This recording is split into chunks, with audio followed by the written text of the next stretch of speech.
Hello friends, आज हम व्याकरण पाठ 2 वर्ण विचार के विषय में बात करेंगे। वैसे कल भी हमने व्याकरण पाठ 1 में वर्ण के विषय में थोड़ा बहुत जाना था। आज भी हम सबसे पहले वर्ण की परिभाषा से शुरू करेंगे कि वर्ण किसे कहते हैं। वर्ण भाषा की सबसे छोटी इकाई होता है जिसके हम और खंड या टुकड़े नहीं कर सकते, जैसे आ, क और च। ये तो हो गया वर्ण। नेक्स्ट हम करेंगे वर्णों के भेद। वर्णों के 2 भेद होते हैं, स्वर और व्यंजन।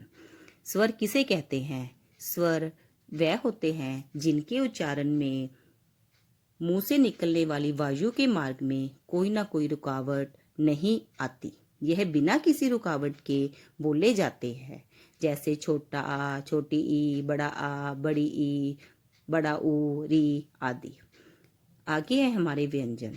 जब हम इनका उच्चारण करते हैं तो जो हवा हमारे मुंह से बाहर आती है उसके मार्ग में कोई ना कोई अवरोध अर्थात रुकावट आती ही आती है।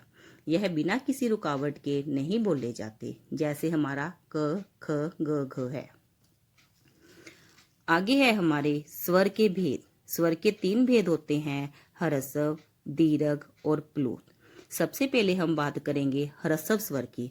ह्रस्व वह स्वर होते हैं जिनके उच्चारण में सबसे कम समय लगता है, जैसे छोटी ई, छोटा ऊ, री। नेक्स्ट है हमारा दीर्घ स्वर।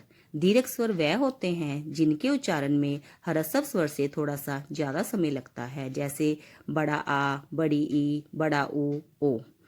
आगे है हमारे प्लुत स्वर। प्लुत स्वर वह स्वर होते हैं जिनके उच्चारण में ह्रस्व और दीर्घ से दोगुना समय लगता है, जैसे ओम, राम। अगर आप इनको बोल के देखोगे तो आपको इनका डिफरेंस समझ आ जाएगा।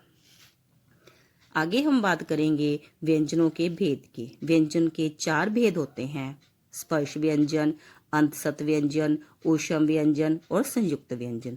सबसे पहले हम बात करेंगे स्पर्श व्यंजन की। स्पर्श व्यंजन वो व्यंजन होते हैं जिनके उच्चारण में हमारे मुंह के कोई 2 पार्ट्स आपस में टकराते हैं, जैसे जब आप प, फ, ब और भ बोलते हो तो आपके होठ आपस में टकरा रहे हैं, मीन्स वो आपस में एक दूसरे से स्पर्श कर रहे हैं। नेक्स्ट है हमारा अंतसत व्यंजन। अंतसत व्यंजन वो होते हैं जिनका उच्चारण जब हम करते हैं तो हमारी जो जीभ है, हमारी जो टंग है, वो हमारे मुंह के किसी भी पार्ट को टच नहीं करती। वो बिना किसी को टच किए हम बोलते हैं। इनका उच्चारण हम बिना किसी भाग को टच किए करते हैं, जैसे य, र, ल और व। नेक्स्ट है हमारा ऊष्म व्यंजन। ऊष्म का मतलब होता है गर्मी। जब हम इन व्यंजनों का उच्चारण करते हैं तो हमारे मुंह की रगड़ से गर्म हवा, बोलते हुए गर्म हवा बाहर निकलती है, इसलिए इनको ऊष्म व्यंजन कहा जाता है, जैसे श, स, ह, स।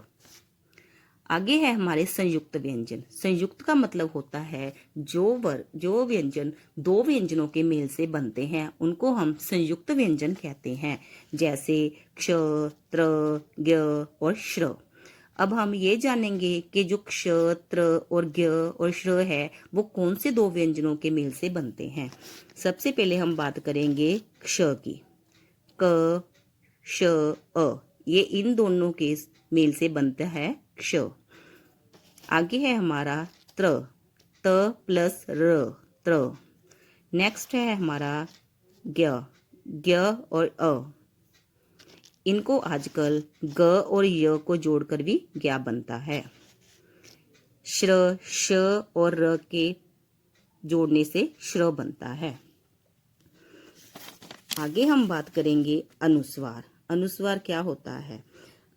अनुस्वार एक नासकीय व्यंजन है, अर्थात जब हम इसका उच्चारण करते हैं तो इस जो हवा है वो हमारे नाक से ही बाहर आती है। इसके लिए बिंदी शब्द का प्रयोग किया जाता है। नेक्स्ट है हमारा अनुनासिक। अनुनासिक नासकीयकृत स्वर है। इसके उच्चारण में हवा नाक और मुंह दोनों के जरिए बाहर आती है, इसके लिए हम चंद्र बिंदु का प्रयोग करते हैं। नेक्स्ट हम करेंगे विसर्ग। विसर्ग की जो साउंड है, जो इसकी आवाज है, वो होती है ह। इसके लिए 2 बिंदुओं का प्रयोग होता। आगे है हमारा वर्ण विच्छेद। वर्ण विच्छेद जो कि इसके नाम से ही स्पष्ट होता है। वर्ण होते हैं अक्षर, विच्छेद होता है उनको अलग करना। जब हम 2 अक्षरों को अलग अलग करके लिखते हैं तो वो वर्ण विच्छेद कहलाता है। जैसे हम भारत का वर्ण विच्छेद करें, भ आ र अ त अ, तो ये होता है हमारा वर्ण विच्छेद। इसके लिए एक ये भी रूल होता है कि जब हम वर्ण विच्छेद करते हैं तो हमारे हर अक्षर, जैसे कमल है, कमल, हर अक्षर के साथ जिसके साथ कोई मात्रा नहीं होती, हम उसके साथ अ शब्द का प्रयोग करते हैं, अ स्वर का प्रयोग करते हैं। जैसे कमल है, कमल, जैसे हमारा है कमल, क क म ल, तो हम इसको लिखेंगे क हलन अ म हलन अ ल हलन अ। तो हम ये एक रूल है, एक नियम है कि जो हमारा व्यंजन है उसके साथ हमने हलंत लगाना है, और उस व्यंजन के साथ अगर कोई मात्रा नहीं है तो हमने उस व्यंजन के साथ अ की मात्रा जरूर लगानी है।